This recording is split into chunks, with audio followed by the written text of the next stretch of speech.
Former NFL running back LeSean McCoy passionately defended Lamar Jackson on the national media scene, but with a twist. All that and more coming up next here on Locked On Ravens.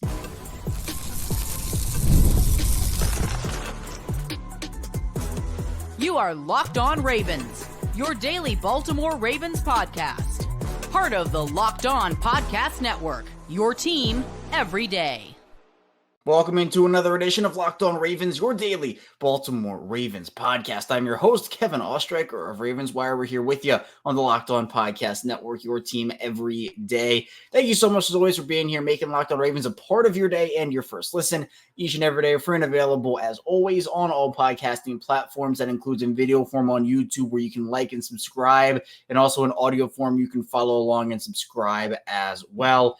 Today's episode of Locked On Ravens is brought to you by FanDuel. Make every moment more. As the playoffs wind down, the sports stop sportsing like we want them to, but this summer FanDuel's hooking up all customers with a boost or bonus daily. That's right, there's something for everyone every day, all summer long. Visit FanDuel.com to get started. We are back here. Daily Ravens coverage 5 days per week. It is Taco Tuesday, so weekday number 2 out of 5. The Ravens creeping closer and closer to training camp. Rookies report now in just a couple of days, July 13th, and we actually have the vets coming in on the 20th. So we're getting so close. We have been grinding through this offseason, trying to just wash away what happened at the end of last season, make this thing a whole new season, but it is. And we're going to be talking about today, again, just grind through this offseason, something that LeSean McCoy, former NFL running back, had to say on the national media scene, something that doesn't get talked about a ton on the national media scene, but LeSean McCoy essentially said some of the quiet parts out loud with Lamar Jackson. There's been a lot of Lamar Jackson discourse. We talked about what Mark Schlereth had to say both last week and yesterday, but McCoy defended Lamar, but with a specific twist. So I want to talk about what he had to say, the twist and what it was. And in the second part of the show, we will get into essentially what that twist was, which is comparing Lamar Jackson to Josh Allen and diving into that conversation a little bit more. Then finally, Luke Kuechly, the former Carolina Panthers inside linebacker, had some comments on the Up and Adams show about Cam Newton versus Lamar Jackson, which we'll get to a little bit more throughout the week, but just wanted to touch on it a bit today. So, man, jam-packed episode for early July, which again is kind of the lull period of the offseason as we continue to work through it.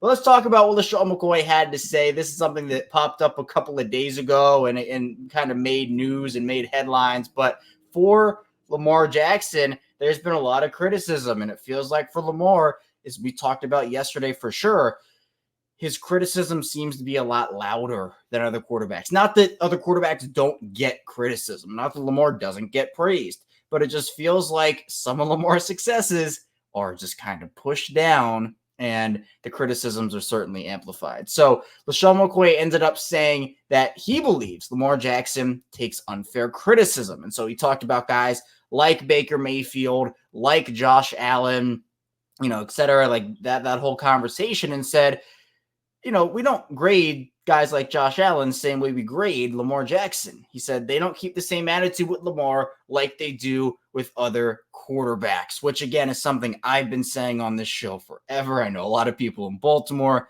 have been echoing that sentiment as well, but it feels, and this is in response to what Mark Schlereth had to say, which, a bunch of the playoff pressure, developing wide receivers, that being a responsibility of his, this, that, and the other.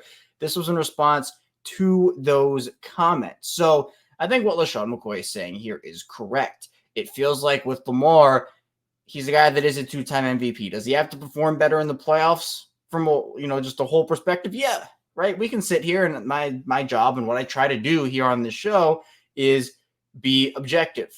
I try to praise when praise is due. I try to criticize when criticism is due. I don't try to lean one direction or the other, because I don't think that's fair. I think it's okay to do whatever, right? If Lamar has a good game, yeah, we're going to talk about it. We're going to praise him. We're going to say, hey, Lamar did really good here.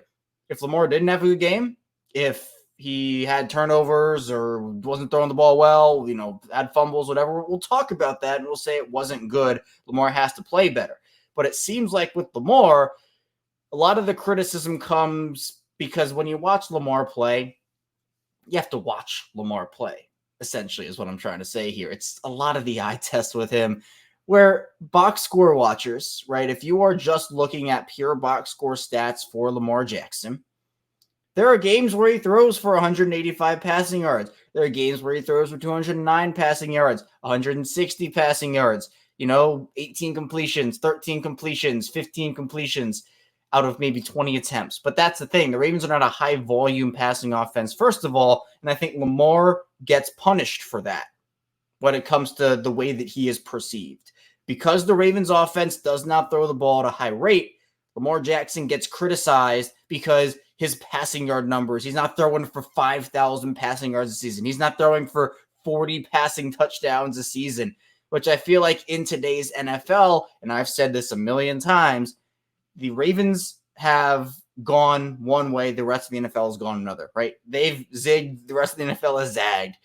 The Ravens are a run-first team. It is their identity. It is exactly how they should be playing the game. That doesn't mean they can't throw the football. The misconception, or at least one of the many misconceptions around Lamar Jackson and this Ravens team, is the fact that I don't want to say it's like the general national assumption, because I don't think that's fair to say, but when it comes to just people who don't watch the Ravens or only watch the box score, it's, the Ravens run the ball so much, that means they can't throw. That means Lamar can't throw. That means that they are only a run team and they can only have success there. Or, Lamar threw for 170 passing yards. The Ravens must be so terrible. And that's that they don't trust Lamar enough to throw the ball. It's all of these narratives dating back to college, even high school for Lamar Jackson, that have followed him because he is so good at running the football. And I said this yesterday. I've said it a million times. Lamar Jackson gets punished because he is able to run the football as effectively and as dynamic as he is as a runner. That is exactly what it is for him, because it's a different play style. He is not the typical NFL quarterback, right? He is not a guy that will just sit in the pocket every single play. He can do it. He can most certainly do it. And I don't want to make it seem like I'm saying he can't, because he absolutely can. Lamar from the pocket is a really good player. He's a really good thrower of the football. But guess what? The thing that makes Lamar is the fact that he can do that, and he's so dynamic with his legs. He's dynamic with his arm and dynamic with his legs. But again, Lamar gets punished for being dynamic with his legs because it is not the quote-unquote typical quarterback thing to do, and that is not fair whatsoever. But then you have other guys like Josh Allen who also runs. You have other guys. This mobile quarterback thing is not just a Lamar Jackson thing. Lamar Jackson is the best dual threat quarterback the NFL has, but that doesn't mean he's the only one. So Josh Allen, he runs a lot, right? Why aren't we talking about Josh Allen in that same way? Because he throws for 100 more passing yards than Lamar does, right? Joe Burrow has some sneaky speed to him, some sneaky running ability. Why don't we talk about Joe Burrow like we talk about Lamar when Burrow has a bad game? It's something we saw, and Mahomes is in a category of his own, obviously, but it's that thing we saw where, we're talking about for Mahomes, and this isn't just a Mahomes thing, by the way, but, it's, the receivers let Mahomes down. The receivers let whoever down, right? For Lamar, it's his receivers have 7 drops in the Pittsburgh game. Is Lamar worth the money? That's the conversation. It is one way for Lamar and another way for almost everybody else. And that is not fair. I will reiterate the point that Lamar does get praise. He gets praised. He gets a lot of it. He gets a lot of praise. But the criticisms are just so loud with him. And some of them, again, like the deep ball wasn't great last year for him. That's something he has to improve. Playoff success hasn't been there consistently, right? Yet 2-time MVP, there is more of a microscope on him, right? There is more pressure on him because he has won 2 MVPs, fair or not. But we don't talk about Lamar. I mean, I personally do. I personally try to, but it's just like the general Lamar discourse feels like he gets punished for being so dynamic and just not the typical NFL quarterback. And that's not fair. It's not fair because you know what? Lamar Jackson can throw for 185 yards and the Ravens can still win by 30 points. That's how good he is, where he does not have to, be Superman for them. He certainly has had to over the course of his career in some ways, right? I'm not shying away from that in terms of, for example, the help that Baltimore has given him at times. I think he certainly had to play Superman, but he doesn't have to be that guy who just like puts the team on his arm. He's certainly had to do it at points again, but for a lot of people, it's like, oh, well, he doesn't do that, right? You know, the Ravens can win by 30 points and he doesn't have to throw for all those yards. Well, then he's not being Superman, but the reality is he is. He is being Superman for them. And sometimes the Ravens have asked too much of him. They've asked for unfair amounts of Superman powers out of Lamar, but people don't see that when it's just a box score thing. And he has, I don't know, 10 carries for 60 yards and 2 touchdowns, and he goes 13 to 20 for 165 yards and 1 touchdown, right? People see that and they say, oh, that must not have been a good game. How'd the Ravens win by so much? Well, because Lamar can beat teams in many different ways, but he gets punished for beating teams in certain ways. Doesn't matter how you pick up the yards. Run for a touchdown, throw for a touchdown, run for 6 yards, throw for 6 yards. It all counts the same. Lamar is good at doing both. He's dynamic at doing both. And for LeSean McCoy, it was definitely refreshing to hear someone talk about this in this way, because it is true. The same attitude with Lamar, if we talked about other quarterbacks like that, there'd be a lot more negative discourse around a lot of players. But the reality is it feels like Lamar takes on a lot of that. Not that, again, I want to keep saying, not that he doesn't get positive, not that there's not a positive light shed on him and all this different stuff. But when there are criticisms for Lamar, when there are mistakes Lamar makes, they are loud when sometimes other quarterbacks get excuses for those same mistakes. But coming up in the second part of the show, we'll talk about the twist LeSean McCoy had on his stance on Lamar Jackson. So be sure to stay tuned. Plenty to talk about here on Locked On Ravens. First, the show is brought to you by FanDuel. I love sports. I love them so much I never wanted them to stop, but as the playoffs wind down, we get fewer games and the sports aren't sportsing like I want them to. But FanDuel lets me keep the sports going whenever I want. All I have to do is open the app and dream up bets anytime I'm in the mood. And this summer, FanDuel's hooking up all customers with a booster bonus daily. That's right. There's something for everyone every day, all summer long. So that MVP race, I think, is certainly going to come down to the wire in the MLB. Gunnar Henderson here in Baltimore is a big part of that. Aaron Judge as well. So if you want to get in on that action, head over to FanDuel. Or for football, the Ravens and the Chiefs opening up on Thursday Night Football in Week 1. The Ravens open up as 2.5-point underdogs. So I know that line, subject to change, but if you want in on that action, FanDuel has it covered. Head over to FanDuel and start making the most out of your summer. FanDuel, official sports betting partner of Major League Baseball. We're back our second segment of Locked On Ravens. Kevin Oestreicher still here with you on this Taco Tuesday. Really appreciate everybody being here again, whether you're an everydayer and you listen every day. I will always appreciate the everydayers, of course, on this show. If you're new to the channel, welcome in. Hopefully you're enjoying the content. Be sure to like and subscribe for 5 days a week of Ravens content. Plus, we do bonus episodes. We do live streams after every piece of Ravens big news. And, of course, we actually are adding in a new, show once the season starts, which is a game day episode every game day. So we're going to have that, again, 30, 35 minutes. That'll be exciting. We'll have that mostly on Sundays, obviously, but the Ravens do play in primetime a decent amount this season. If you're somewhere in the middle as well, welcome back in to the channel. Be sure to check out Locked On Sports Today as well with Peter Bukowski, who does a great job bringing you all the news from the sports world. So Peter, over there on Locked On Sports Today, part of Locked On Podcast Network, your team every day. Now, the moment that maybe a lot of people have been waiting for here is, Kevin, you're talking about this twist. What is this twist LeSean McCoy had in his praise and his defense of Lamar? Well, he ended up talking about Josh Allen. And I mentioned that he mentioned Allen a little bit of, he's in that conversation of guys that aren't talked about the same way that Lamar is talked about, which is very true, by the way. But LeSean McCoy ended up in his, in his argument saying that Josh Allen is better than Lamar Jackson. And that's been a very big conversation point. I think everybody agrees Patrick Mahomes is number one, right? Everybody agrees. Maybe not everybody, but a lot of people agree Patrick Mahomes has that top spot in terms of NFL quarterbacks right now, which is, I think is fair. But then you have that 2, 3, 4.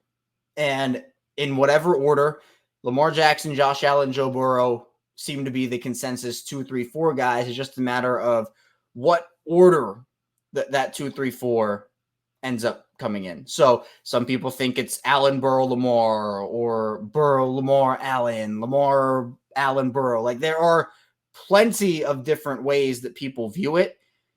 But I think it's interesting because just comparing these two. So McCoy obviously thinks that Allen's better than Lamar, which again is his opinion.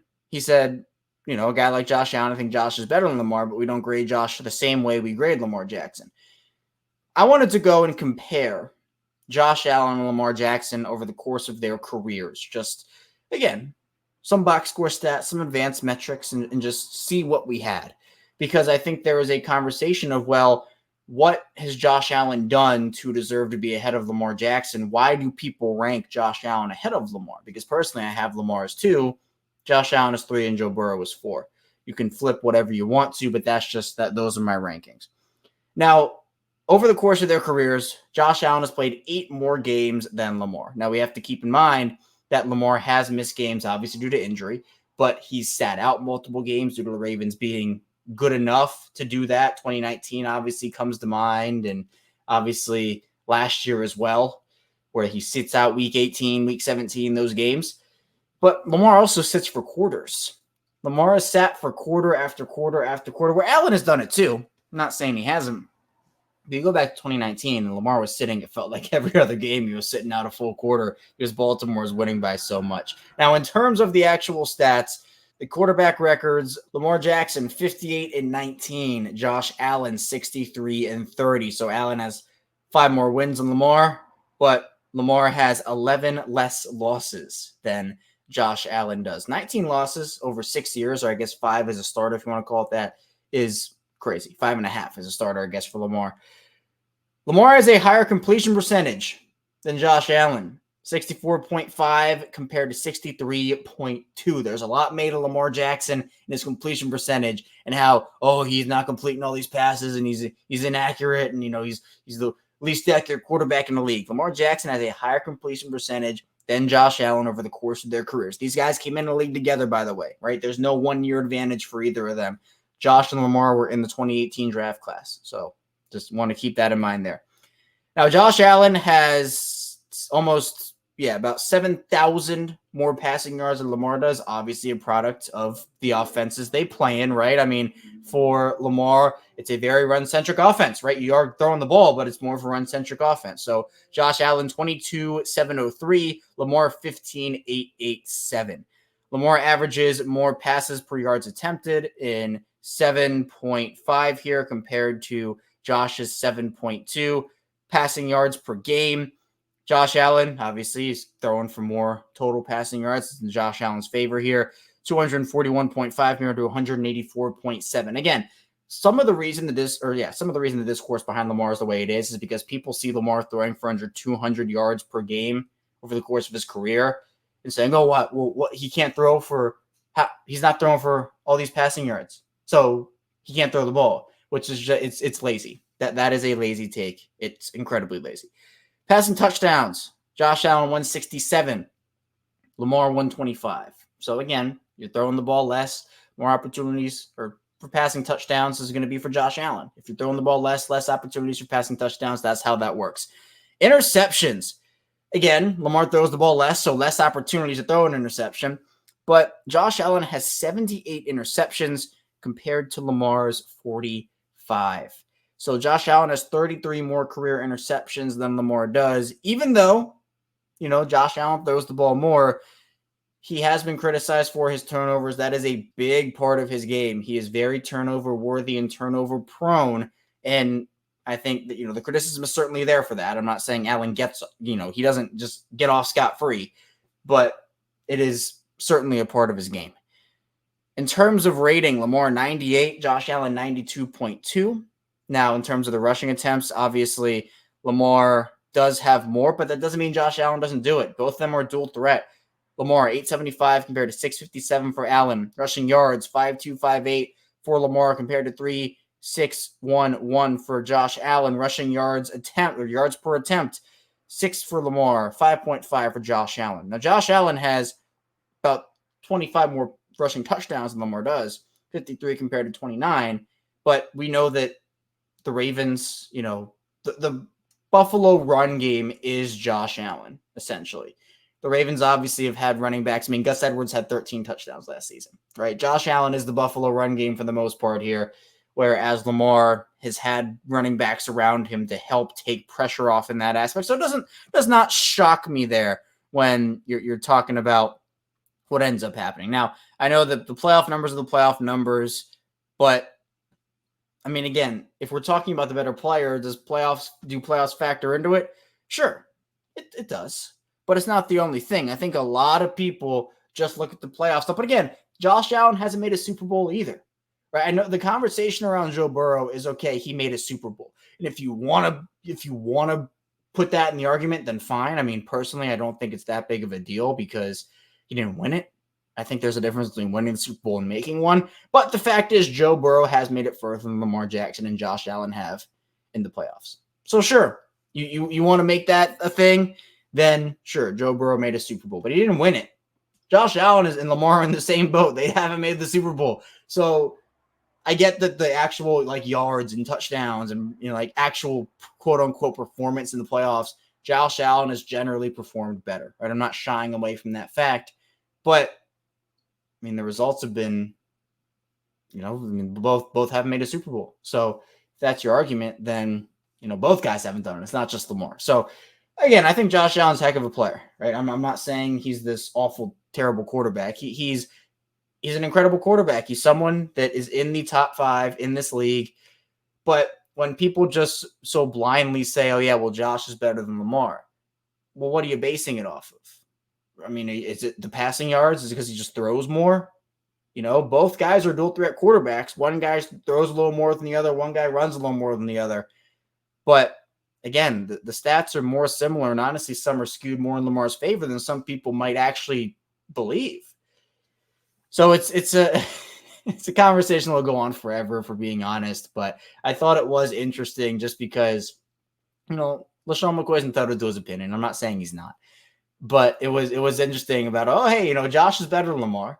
But we talk about Lamar in a way that we don't talk about Josh. So all in all, LeSean McCoy stood up for Lamar. And I thought it was really cool. I thought it was awesome he did that.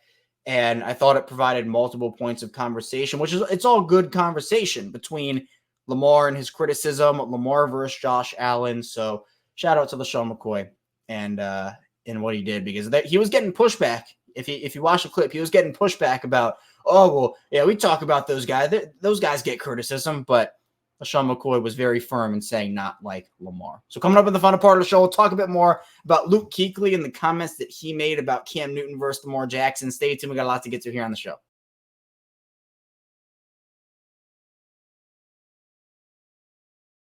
We're back. Our final segment of Locked On Ravens. Kevin Oestreicher still here with you. Taco Tuesday episode.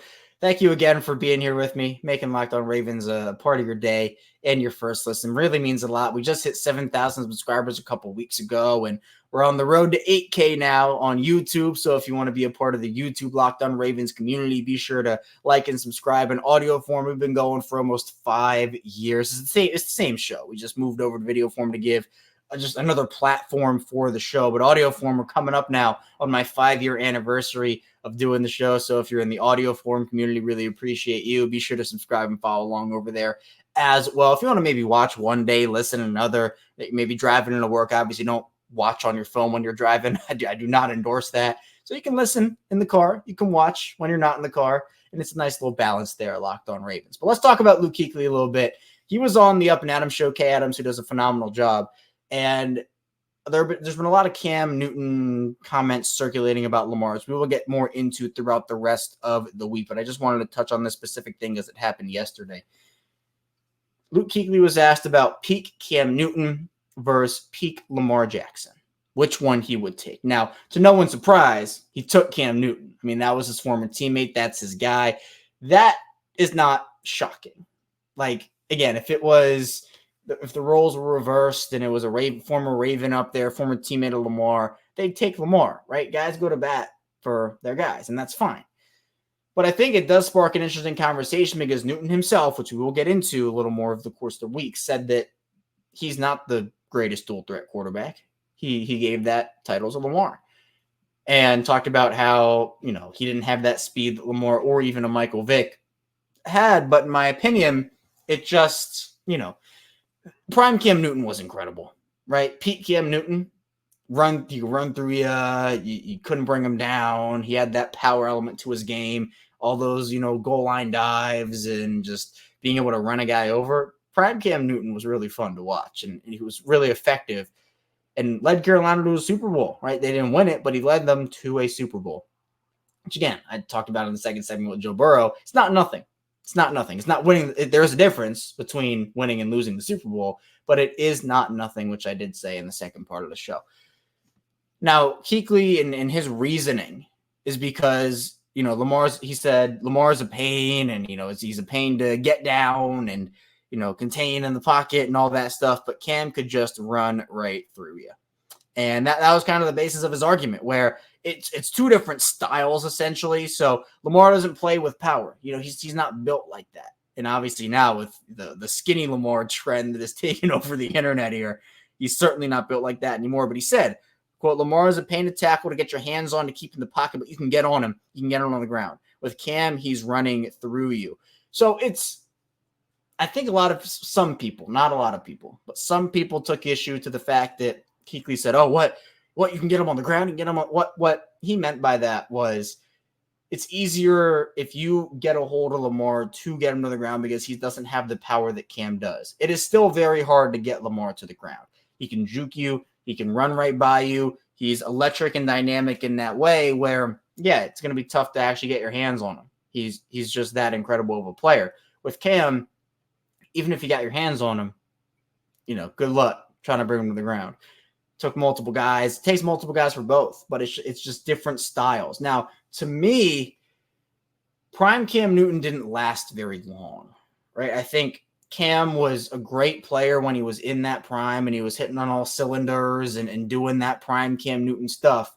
But his prime really didn't last that long. I mean, we can look up the stats here. It's just Cam, he burst onto the scene. I mean, look, he had high expectations based off his draft position and everything that came with that, but he wasn't peak Cam Newton right out of the gate. Right there was a level of, all right, building up. And obviously that 15-1 Carolina team, which was peak Cam Newton, I mean, that was his career high in passing touchdowns by 11. He had 35 passing touchdowns that season. His next highest total, it was tied in 2018 and 2013 with 24. Now, that's not saying Cam was bad all the other years, but it really felt like that 1 year for Cam, he had a 7.1 touchdown percentage that year. That is historic, right? Not quite what we saw from Lamar, I don't think, in 2019, but still. And then you look at the rushing that year.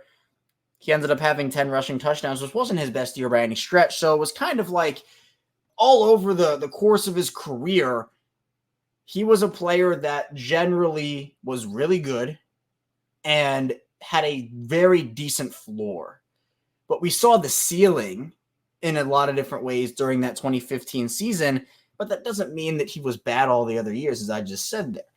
But for Lamar, it's just different, where Cam, his career high in passing yards, let me pull up his passing yards real quick. Cam's career high in passing yards was his rookie season, actually, with 4,051. He never had a year in, when he was doing this, essentially from 2011 to 2017, right? From 2011 to 2017, Cam was really, really, really good. All kind of encapsulated by that 2015 season when he led Carolina that 15-1 year. But I'm going to try, let me try to see if I can do this really quickly of comparing Cam from 2011 to 2017 to Lamar, because we're about in the same timeline of those guys. But for Lamar, I think there's more ahead for him, where we can be talking about Lamar for the next 5-10 years, depending on obviously how he ages and kind of the health situation. Obviously, Cam had a lot of injuries, right? He took a lot of hits, and that obviously resulted in, just the decline that he went through.